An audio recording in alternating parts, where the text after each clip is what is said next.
ಶುದ್ಧೋಧನ. ಬರ್ರಿ ಹಂಗೆ ಹೇಳಿ.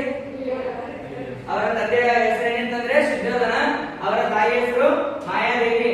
ಅವರಿಗೆ ಬಾಲ್ಯದಲ್ಲಿ ಒಂದು ಹೆಸರಿತ್ತು, ಯಾರಿಗಾದ್ರು ಕೇಳಿದ್ರೆ ಎಲ್ಲರೂ ಕೇಳಿ? ಹೇಳಿ. ಕರೆಕ್ಟ್. ಅವರ ಬಾಲ್ಯದ ಹೆಸರು ಏನಾಗಿತ್ತಂದ್ರೆ ಸಿದ್ಧಾರ್ಥ ಆಗಿತ್ತು. ಮತ್ತೆ ಅವರ ಏನಂತಾರೆ, ಅವ್ರ ಹೆಂಡತಿ ಯಾರಂತ ಗೊತ್ತಾ? ಅವರ ಹೆಂಡತಿ ಹೆಸರು ಯಶೋಧರೆ. ಅವರಿಗೊಬ್ಬ ಮಗ ಕೂಡ ಇದ್ದ, ಮಗನ ಹೆಸರು ರಾಹುಲ. ಬುದ್ಧ ಅಂದ್ರೆ ಅರ್ಥ ಅಂದ್ರೆ ಗೊತ್ತಾ ನಿಮ್ಗೆ? ಬುದ್ಧ ಅಂದ್ರೆ ಅರ್ಥ ನಿದ್ದೆಯಿಂದ ಎದ್ದವನು ಅಥವಾ ಎಚ್ಚರಗೊಂಡವನು, ಯಾವಾಗಲೂ ಜಾಗೃತರಾಗಿ ಇರುವಂತವನಾಗಿದ್ದನು. ಅವರು ನಮಗೆ ಹಲವಾರು ಬೋಧನೆಗಳು ಕೂಡ ನಮಗೆ ಮಾಡಿದ್ದಾರೆ ಗೌತಮ ಬುದ್ಧರು. ಜಗತ್ತು ದುಃಖದಿಂದ ತುಂಬಿದೆ ಅಂದ್ರೆ ನಾವು ವಾಸಿಸ್ತಕ್ಕಂತ ಈ ಜಗತ್ತಿನಲ್ಲಿ ಇದೀವಲ್ಲ, ಇದರಲ್ಲೆಲ್ಲ ದುಃಖಮಯ ಇದೆ.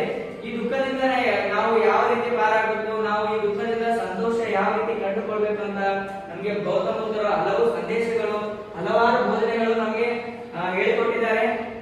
ಗೌತಮ ಬುದ್ಧರು ಆಸೆಯೇ ದುಃಖಕ್ಕೆ ಮೂಲ ಎಂಬುವ ಬೋಧನೆ ಕೂಡ ಹೇಳಿದ್ದಾರೆ. ಆಸೆ ದುಃಖಕ್ಕೆ ಮೂಲ ಅಂದ್ರೆ ಯಾರ್ಯಾರು ಗೊತ್ತಾ? ಅತಿ ಆಸೆ. ಅದಕ್ಕೊಂದು ಏನಾದ್ರು ಎಕ್ಸಾಂಪಲ್ ಹೇಳ್ತೀರಾ? ಅತಿ ಆಸೆ ಅಂತ ಬಸವರಾಜ್ ಹೇಳೋಣ. ಆಸೆ ದುಃಖಕ್ಕೆ ಮೂಲ. ಅದೇ ದುಡ್ಡಿಲ್ಲ ಅಂತಂದ್ರೆ ಇನ್ನೊಬ್ರು ಮಾಡುತ್ತಿರುವಂತ ಒಳ ಕೆಲಸ ಅಂದ್ರೆ ಅವರು ಇರುವಂತ ಬೆಲೆ ಬಾಳುವ ವಸ್ತುಗಳನ್ನು ನೋಡಿ ನಾವು ಅದೇ ತರ ವಸ್ತು ತಗೋಬೇಕಂತ ಸಾಲ ಶೋಧ ಮಾಡಿ ತಗೊಳ್ತೀವಿ ಸರ್.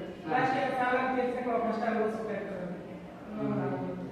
ಅದೇ ಬಸವರಾಜ್ ಹೇಳಿದಂಗೆ ಆಸೆಯೇ ದುಃಖಕ್ಕೆ ಮೂಲ. ನಾವು ಯಾವುದೇ ರೀತಿಯಿಂದ ಆಸೆಯನ್ನು ಮಾಡಬಾರದು. ಅದಕ್ಕೆ ಗೌತಮ ಬುದ್ಧರು ಆಸೆಗಳನ್ನು ಬಿಡುವುದರಿಂದ ದುಃಖವನ್ನು ಕಡಿಮೆ ಮಾಡಬಹುದು. ಅಂದ್ರೆ ಕಡಿಮೆ ನಿರೀಕ್ಷೆ ಹೆಚ್ಚು ನೆಮ್ಮದಿ. ಕಡಿಮೆ ನಿರೀಕ್ಷೆಗೊಳಿಸ್ಬೇಕು. ನಾವು ಯಾವಾಗ್ಲೂ ಆಸೆಯನ್ನು ಪಡಬಾರ್ದು, ಯಾವಾಗ್ಲೂ ಒಳ್ಳೆಯದಾಗಿರ್ಬೇಕು ಅಂತೇಳಿ ನಮಗೆ ಗೌತಮ ಬುದ್ಧರು ಹಲವಾರು ರೀತಿಯಿಂದ ನಮಗೆ ಹೇಳಿದ್ದಾರೆ. ಅವರ ಒಂದು ಅಷ್ಟಾಂಗ ಮಾರ್ಗಗಳನ್ನು ನಾವು ಪಾಲಿಸುವುದರಿಂದ ಮಾನವನು ದುಃಖದಿಂದ ಬಿಡುಗಡೆ ಹೊಂದುತ್ತಾನೆ ಅಂತ ಕೂಡ ಅವರು ಹೇಳಿದ್ದಾರೆ. ಅಷ್ಟಾಂಗ ಮಾರ್ಗಗಳು ಅಂದ್ರೆ ಅವರು ಒಂದು 8 ಮಾರ್ಗಗಳನ್ನು ನಮಗೆ ಹೇಳ್ಕೊಟ್ಟಿದ್ದಾರೆ.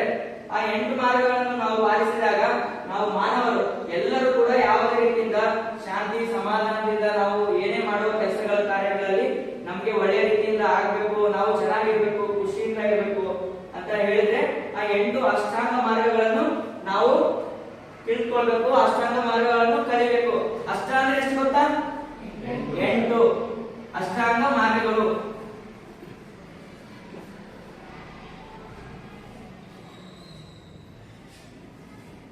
ಅಷ್ಟಾಂಗ ಮಾರ್ಗಗಳು ಅಂದ್ರೆ ಒಳ್ಳೆಯ ವಿಚಾರ ಮಾಡೋದಾಗಿರ್ಬೋದು, ಒಳ್ಳೆಯ ಗುರಿ, ಒಳ್ಳೆಯ ನಡೆ, ಒಳ್ಳೆಯ ನುಡಿ, ಒಳ್ಳೆಯ ಜೀವನ, ಒಳ್ಳೆಯ ಯೋಚನೆ, ಒಳ್ಳೆಯ ಪ್ರಯತ್ನ, ಇವುಗಳನ್ನು ನಾವು ಪಾಲಿಸಬೇಕಂತ ಗೌತಮ ಬುದ್ಧರು ನಮಗೆ ಮೊದಲನೇ ಹೇಳಿದ್ದಾರೆ. ಅವರ ಬೋಧನೆಗಳ ಮುಖಾಂತರ ಹೇಳಿದ್ದಾರೆ. ಅವರ ಜೀವನ ಬಹಳ ಸುಂದರವಾಗಿತ್ತು. ಹಲವಾರು ಕಡೆ ಅವರು ಬೋಧನೆಗಳನ್ನು ಮಾಡಿ ಹಲವಾರು ಜನರಿಗೆ ಬದಲಾವಣೆಯನ್ನು ಕೂಡ ಹೇಳಿಕೊಟ್ಟಿದ್ದಾರೆ. ಅರ್ಥ ಆಗಿಲ್ಲ ಪಾಠ ನಿಮ್ಗೆ? ಗೌತಮ ಬುದ್ಧರ ತಾಯಿ ಹೆಸರೇನು? ಗೌತಮ ಬುದ್ಧರ ತಾಯಿ ಹೆಸರು ಮಾಯಾದೇವಿ. ಅವರು ಕೂಡ ಅವರಿಗೆ ಬಾಲ್ಯದಲ್ಲಿ ಇರುವಾಗಲೇ ಮನೆಯಲ್ಲಿ ಕೂಡ ಅವರು ದೊಡ್ಡ ರಾಜ್ಯದ ಮನೆತನವೂ ಕೂಡ ಆಗಿತ್ತು. ಅವರ ತಾಯಿಯವರು ಕೂಡ ಅವರಿಗೆ ಅವಾಗ ಅವರಿಗೆ ಚಿಕ್ಕಂದ್ರಲ್ಲಿ ಇರುವಾಗಲೇ ಅವರಿಗೆ ಒಳ್ಳೆಯ ಅಭ್ಯಾಸಗಳನ್ನು ಮಾಡಿಸಿದರು. ಪಾಠ ಗೌತಮ ಬುದ್ಧನವರ ಜೀವನವನ್ನು ನಾವು ಅರ್ಥ ಮಾಡಿಕೊಳ್ಳಬೇಕಾದ್ರೆ ಒಂದೇ ವಾಕ್ಯದಲ್ಲಿ ಹೇಳುವುದಾದ್ರೆ ಬುದ್ಧ ಎದ್ದ ಅಂತಂದ್ರೆ ಗೌತಮ ಬುದ್ಧರು ಅವರ ಜೀವನದಲ್ಲಿ ಅವರು ಎಚ್ಚರಗೊಂಡರು. ಅಂದ್ರೆ ಯಾವ ರೀತಿಯಾಗಿ ಎಚ್ಚರಗೊಂಡರು ಅಂತಂದ್ರೆ ಅವರು ಹುಣ್ಣಿಮೆ ದಿವಸ ಏನಂತಂದ್ರೆ ಅರಳಿ ಮರದ ಕೆಳಗಡೆ ಜ್ಞಾನೋದಯವಾಯಿತು ಅವರಿಗೆ.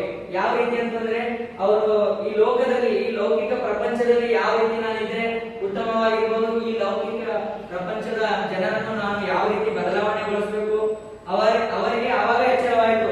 ಇನ್ನೊಂದು ವಿಶೇಷವಾದ ಒಂದು ಅವರ ಗೌತಮ ಬುದ್ಧರವರ ಜೀವನದಲ್ಲಿ ನಡೆದ ಘಟನೆ ಏನಂತಂದ್ರೆ ಅವರು ಹುಟ್ಟಿದ್ದು ಹುಣ್ಣಿಮೆ ದಿವಸ, ಅವರಿಗೆ ಜ್ಞಾನವಾಗಿದ್ದು ಕೂಡ ಹುಣ್ಣಿಮೆ ದಿವಸ, ಅವರು ಏನಂತಾರೆ ಮರಣ ಹೊಂದಿದ್ದು ಕೂಡ ಹುಣ್ಣಿಮೆ ದಿವಸ. ಅಂದ್ರೆ ಗೌತಮ ಬುದ್ಧರವರ ಜನ್ಮದಿನವನ್ನು ನಾವು ಏನಂತ ಆಚರಿಸ್ತೀವಿ ಎಲ್ಲರಿಗೂ ಗೊತ್ತಲ್ಲ?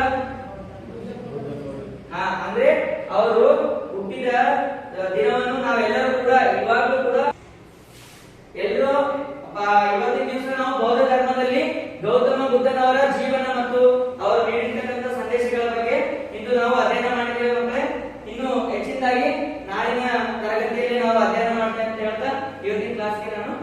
ಧನ್ಯವಾದಗಳು.